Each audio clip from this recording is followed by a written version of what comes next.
आज A to Z सिरिजकै चौथो पोइन्टमा हामी आइपुगेका छौँ, डी। हामीले किताबमा पढेको एबिसिडीले खास अर्थ दिएन, तर आज यो स्पिरिचुअल वेबाट यहाँहरूले पाउनुभएको यो एबिसिडीको फर्मुलाले साँच्चीकै जीवन रूपान्तरण हुन्छ। चिन्तन गर्नु पर्यो, मनन गर्नु पर्यो र जीवनमा अपनाउनु पर्यो। यति गर्ने भने जीवन ट्रान्सफर्मेसनतिर लम्किन्छ। यति भन्दै आज फेरि पुनः सुरु गरौँ एबिसिडी सिरिजको। आज डी फर डल्फिन भनेर के अरे, डी फर डल्फिन। डल्फिन समुद्रको सतहमा खेल्छ, हो कि होइन? तर उसको घर निकै गहिराईमा हुन्छ, थाहा छ? याद राख्नुहोस्, बुझ्नुहोस्, सोच्नुहोस्। एकचोटि डल्फिनलाई निहाल्नुहोस् त, ऊ समुद्रमा कसरी खेल्छ होला, तैरिन्छ कसरी होला। कल्पनामा आँखा अगाडि झललललललल चित्र कल्पना गरौँ त।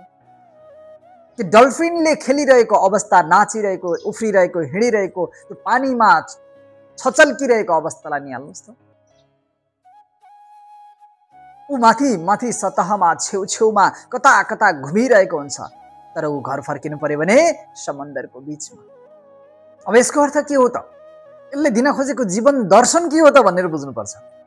डल्फिनले दिन खोजेको जीवन दर्शन के हो त भन्दा, जसरी समुद्रको सतहमा खेल्ने डल्फिनले आफ्नो घर गहिराईमा बनाएको हुन्छ, त्यसै गरी साधकले पनि आफ्नो घर यति गहिराईमा बनाउनुहोस्, आन्तरिक जगतमा बनाउनुहोस्, बाहिरी जगतमा जेसुकै होस्, दुःख आउँछ, दर्द आउँछ, पीडा आउँछ, वेदना आउँछ, यातना आउँछ, समस्या आउँछ, होइन र?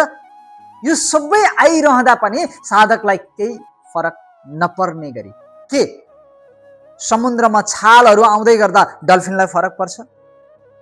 भन्नुहोस् त। समुद्रको त्यो छाल उछिट्टिएर आउँदा डल्फिन बाहिर निस्किन्छ, माछा निस्किन्छ, राइट हो?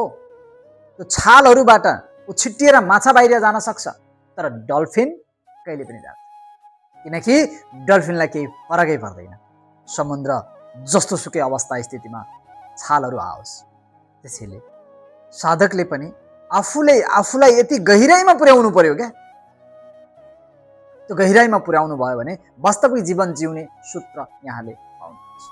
भनेपछि अब हामीले घर कहाँ बनाउनु पर्ने रहेछ त भन्दा, चेतनाको गहिराईमा के ध्यान साधना गर्दै चेतनाको गहिराईमा आफ्नो विशाल घर बनाउनुहोस्। मान्छे समाजको घरमा, समाजले दिएको एउटा घर छ है, सामाजिक एउटा थर छ है, सामाजिक एउटा धर्म छ है, होइन? यसमा अल्झिएका छन्, होइन र? यो अल्झाइबाट बाहिर निस्किनु, यो बुझाइबाट बाहिर निस्किनु, यो झिना मसिना कुरामा अल्झिनबाट बाहिर निस्किनु। डल्फिनले ठुलो सन्देश दिएको छ। त्यसैले डल्फिनको जस्तो जसरी समुद्रमा गहिराईमा उसको घर हुन्छ, त्यसै गरी तपाईँले पनि आफ्नो चेतनाको गहिराईमा घर बनाउनुपर्छ।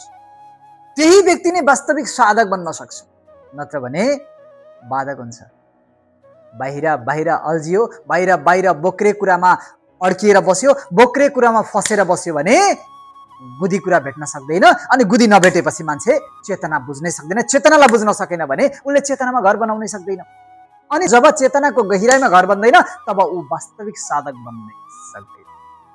त्यतिखेर ऊ पीडामा रोमलिन्छ, दुःखमा रोमलिन्छ, हैरान पर्छ। सबै त दुःखै दिनको लागि त आएका छन्, होइन र? यसको अर्थ साधकले बाहिर नबोल्नु, बाहिर नहाँस्नु, धर्म नमान्नु, संस्कार संस्कृतिलाई नमान्नु, समाजसँग घुलमिल नहुनु यो हो? होइन। सबैसँग घुलमिल हुनु, नाटकीय पारामा हाँस्नु, रमाउनु, खेल्नु, खेलाउनु, उसँग मिल्नु, जस्तो मान्छेले जस्तो व्यवहार गर्छ उसँग एउटा करुणामय भावले अगाडि बढ्नु, उसलाई प्रेमपूर्ण सम्मानका साथ अगाडि बढ्नु, उसको लयमा लाग्दिनु पनि पर्छ, समाजको लागि धर्म मानिदिनु पनि पर्छ। याद राख्नुहोस् है, यो कुरा तपाईँ सबै थोक गर्न छोड्छ, तर आन्तरिक जगतमा, चेतनाको जगतमा यस्तो विशाल गहिराईमा पुर्याउनुहोस् तपाईँलाई, ताकि तपाईँ कहिले हलचल नहोस्। जस्ता सुकै बाढी आए तापनि तपाईँको जीवनमा केही फरक प्रभाव पर्दैन। डल्फिनले सिकाएको यो सुन्दर दिव्य वाणीलाई जीवनमा अनुसरण गर्नुहोस्, जीवन धन्य हुन्छ। त्यसैले हामीले डल्फिनबाट सिक्नै पर्छ। डल्फिनले जसरी आफ्नो डिसिप्लिन, आफ्नो अनुशासनलाई राखेको छ, समुद्रको अनुशासनमा बसेको छ समुद्रभित्र, होइन र? एउटा नीति नियम बनाएको छ उसले, आफ्नै छुट्टै संसार छ, होइन र? प्रेम पनि कति प्रेमिल हुन्छ नि डल्फिन, होइन? वाउ, फुत्त माथिबाट निस्किन्छ, मान्छेलाई खाएर निस्केर फेरि पुनः समुद्रमा फर्किन्छ। भनेको के? त्यो जुठोलाई उसले तुरुन्तै समुद्रमा पखालिदिन्छ क्या। हाम्रो चेतनाको धारा त यस्तो हो, तपाईका दुःख, दर्द, पीडा, वेदना, जुठो जे छ त्यो सबै सारा चिज पखालिदिन्छ, धोइदिन्छ, समुद्रमा डुब्नु पर्दैन। डल्फिनले समुद्रमा डुबेर संकेत दियो, तर वास्तविक हाम्रो जीवनको समुद्र के हो त? चेतना। यो चेतना नै हाम्रो वास्तविक समुद्र हो। र यही समुद्रमा तैरिन जान्यो भने जिन्दगी धन्य हुन्छ। र तैरिनको लागि अध्यात्ममा छिर्नु भएको छ। आध्यात्मिक चेतनाको विकास गर्नको लागि तपाईँ यहाँ आउनुहुन्छ। त्यो आध्यात्मिक चेतको विकास गर्दै, आध्यात्मिक नीति नियमलाई, रुल्सलाई, डिसिप्लिनमा बसेर रुल्स पालना गर्दै अगाडि बढ्नुभयो भने तपाईले त्यो सूत्र सजिलै अपनाउन सक्नुहुन्छ। बुझ्नुभयो? त्यसैले हामीले बुझ्नै पर्ने कुरा, डल्फिनबाट सिक्नै पर्ने कुरा, डल्फिनबाट हाम्रो जीवनमा एउटा उदाहरणको रूपमा लिनै पर्ने कुरा। यति लिन सकिएन भने त जिन्दगी बर्बादै हुन्छ।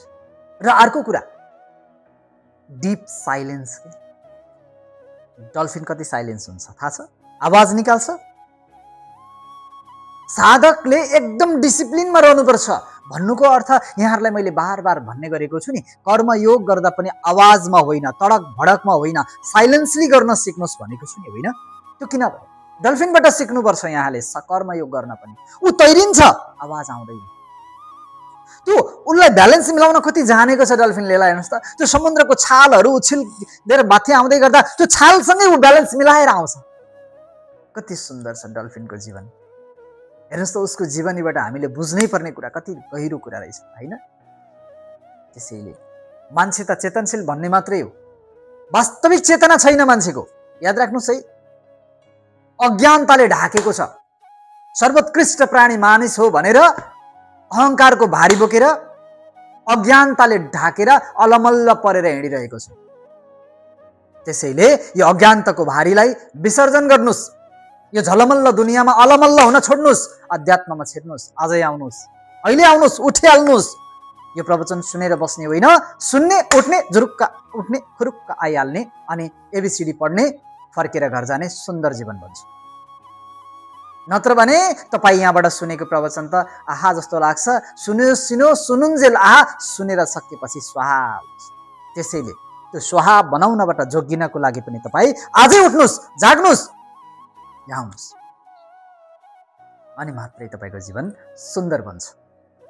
त्यो सुन्दर बनाउनको लागि डल्फिनबाट सिक्नुपर्ने अर्को कुरा, डिप साइलेन्स। एकदमै साइलेन्सली कर्म गर्नुहोस्। तपाईँको काम, तपाईँको उपस्थिति साइलेन्समा जवाफ आओस् के। अरे हामी त जवाफ दिनमा आतुर हुन्छौँ, होइन र? उसले सोधेको छ कि छैन थाहा छैन, तर उसलाई स्पष्टीकरण दिनमा हामी आतुर हुन्छौँ। उसले केही भन्ला कि नभन्ला, तर भन्ला कि भन्ने डरले हामी आफै पहिले नै आफ्नो प्रतिक्रिया दिन थाल्छौँ। डल्फिनबाट सिक्नु, साइलेन्समा सब थोक छ, होइन र? त्यसैले यति गहिराइमा जानुहोस्, यति गहिराइमा जानुहोस्, तपाईँको जीवनमा साँच्चीकै त्यो साइलेन्स पनि आफै सिर्जना हुन्छ। त्यसैको लागि त मेडिटेसन, ध्यान गर्नु भनेको नि, कुरो बुझ्नुभयो? त्यसैले हामीले त्यो मौनताबाट सिक्नुपर्छ। जीवनको वास्तविक मौनता के हो भने डल्फिनबाट हामीले सिक्नै पर्ने अर्को पोइन्ट छ, डाइरेक्सन अफ जोय। खुसीको सूत्र बुझ्नुपर्छ क्या डल्फिनबाट। डल्फिन कति खुसी हुन्छ हेर्नुहोस् त, त्यो छालहरूसँग ऊ छिटिएर माथि आउँदाखेरि रमाइलो पारामा फेरि पुनः छालमा जान्छ, समुद्रमा जान्छ, रमाउँछ, नाच्छ, हाँस्छ, गाउँछ, ऊ खुसी हुन्छ, गदगद हुन्छ। तर मान्छे कहिले खुसी हुन सक्दैन। मान्छे त खुसीमा पनि दुःख भइदिन्छ, हो कि होइन? खुसी आइरहेको छ, यो खुसी टिक्दैन, खुसी आउनुको कारण अर्कै पो हुन सक्छ कि। धेरै खुसी भयो भने फेरि दुःख आउँछ भनेर मान्छे फेरि खुसीमा पनि दुःख हुन्छ, दुखी भएर बस्छ खुसी हुनको लागि। अब हेर्नुहोस्, के डल्फिन एक्लै हिँड्छ? नो, समुद्रमा कति छन् कति डल्फिनहरू, होइन? ऊ लस्कारमा लाइन लस्कार मिलेर ब्यालेन्स मिलाएर हिँडिरहेका हुन्छन्, सबै लहैमा लागिरहेको हुन्छ, तर ऊ शान्त र स्थिर छ, खुसी छ, आनन्दित छ। हामी पनि साधक पनि यस्तै हुनु पर्यो, ताकि जतातिरै लहरी पनि बाहिर देखावटी जे भए पनि तपाईँ भित्रको चेतनामा ऊर्जा बढ्नु पर्यो, चेतना उक्सिनु पर्यो र तपाईँ भित्र खुसी आउनु पर्यो। बाहिर जस्तो सुकै प्रतिक्रिया गरे तापनि तपाईँ भित्र आनन्द आउन थाल्यो, खुसी आउन थाल्यो, तपाईँ भित्र चाहिँ त्यो तृप्तिपन आउन थाल्यो भने जीवन धन्य हुन्छ, होइन र? त्यसैले त्यो खुसी हुने सूत्र पनि डल्फिनबाट छ। ऊ जति लहरमा लैरेर तैरेर हिँडे तापनि ऊ आनन्दित हुन्छ।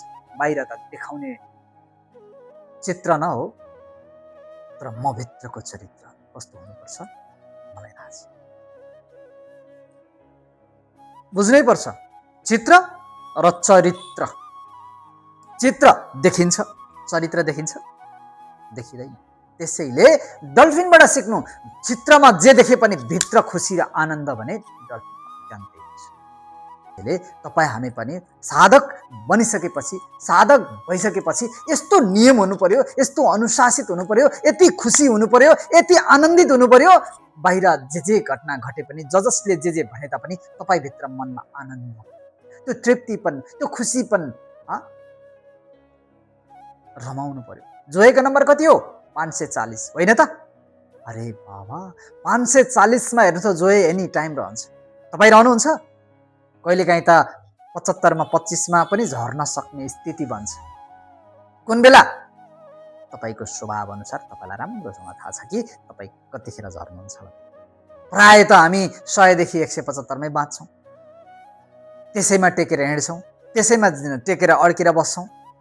अनि चेतनाको नम्बर 100 देखि 175 मा डर, लोभ, क्रोध, घमण्ड, अहंकार बोकेर त कहिलेसम्म जिन्दगीमा उक्सिने र डल्फिनको सूत्रमा जाने त सम्भव छैन नि।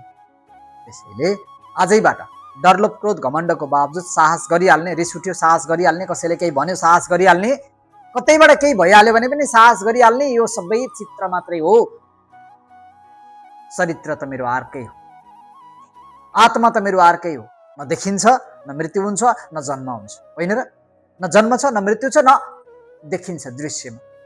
केही नदेखिने जुन चेतना छ, त्यो चेतनाको उजागर गर्नु नै आध्यात्मिक ध्यान, साधना, योग, प्राणायाम गर्दै अगाडि बढ्नु।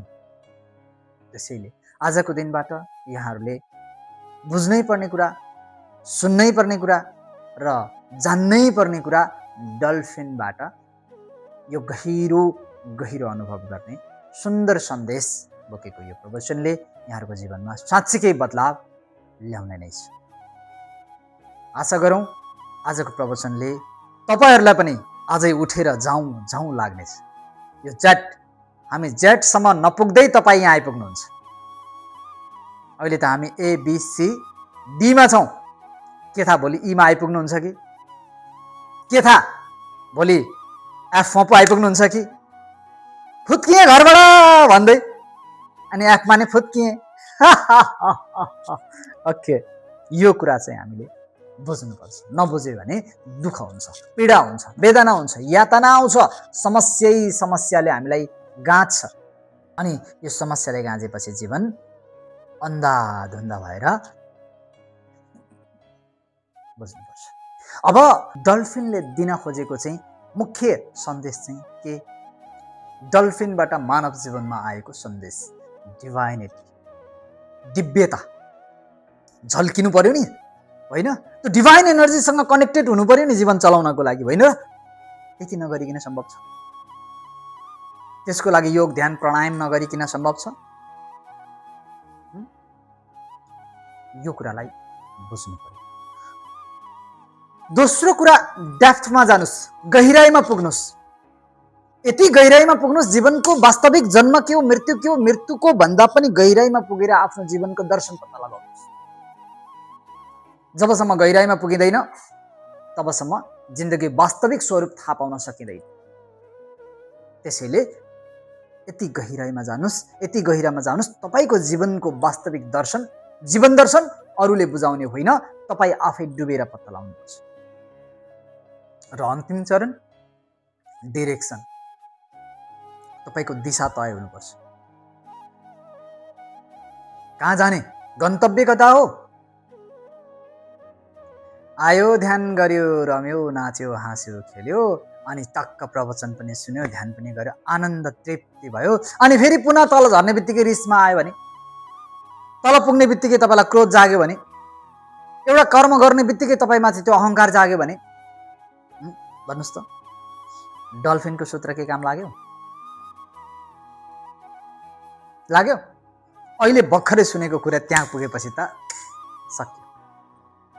त्यसैले तपाईले आफ्नो डिरेक्सन पनि तय गर्नुहोस्।